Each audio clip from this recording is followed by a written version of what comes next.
Estamos con el escritor e investigador Andrés Ospina. Hoy se ha dado aquí en el Centro Cultural del Banco de la República conversación Las Palabras del Río Magdalena, Palabra Río.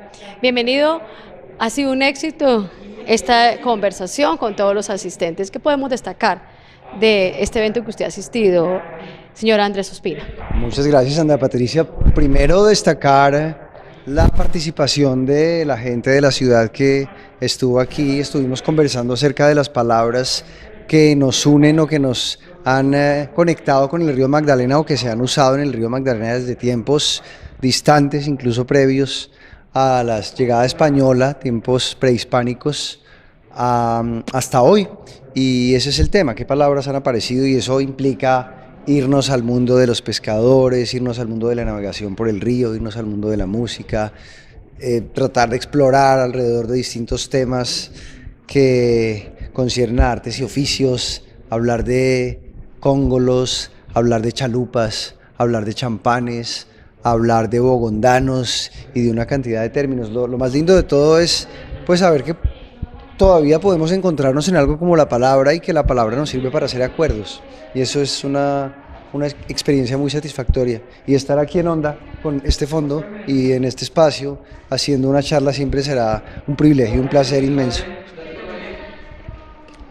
Escuchábamos ahorita algunos de los asistentes y esas palabras de río.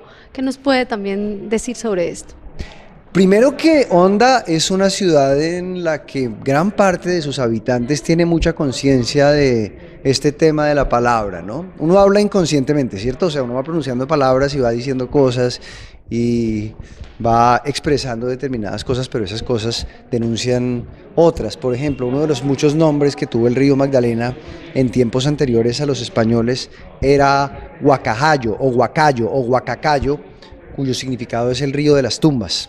¿Por qué? Porque en esa zona, en la que era llamada así, que es la zona del macizo colombiano, por San Agustín y esto, se solían hacer entierros muy cercanos. Hay un cementerio indígena en las vecindades del río Magdalena. Eso es lindo verlo en pasado, pero también en presente, cuando uno piensa, por ejemplo, que el río Magdalena durante muchos años ha sido y sigue siendo en muchos sentidos testigo de una gran cantidad de infamias que se han cometido y de muertes, ¿no? Entonces creo que la palabra también enseña cosas a veces dolorosas, pero que son útiles, como también nos enseña que Onda en algún momento quizá fue la capital realmente de Colombia, y lo digo en el sentido no político, sino en el sentido de que era el lugar a donde todo llegaba, y por tanto aquí se generan una gran cantidad de dinámicas, se generan hechos de tipo social, hechos de tipo tecnológico, o sea, aquí aparecen, se crean buques, se crean embarcaciones como los champanes, como las chalupas, según la zona del río donde estemos,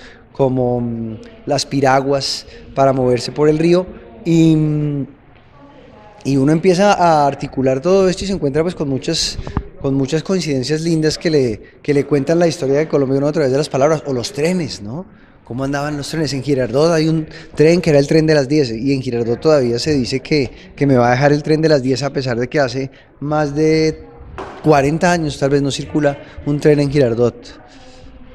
Pues escritor Andrés Ospina, investigador, ¿qué mensaje le dejamos a cada uno de los ciudadanos que a esta hora están muy pegaditos de las noticias de las 7 y que usted hoy ha tenido el privilegio de estar aquí en Onda, en el Centro Cultural aquí del Banco de la República, en esta conversación muy buena y gratificante, las palabras del río Magdalena, Palabra Río?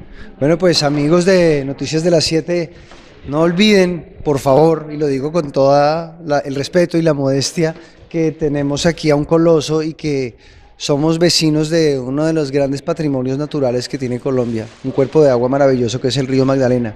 Miremoslo con cariño, amémoslo y asumamos ese privilegio como la posibilidad también de ser guardianes de ese patrimonio. Es todo lo que tendría que decir.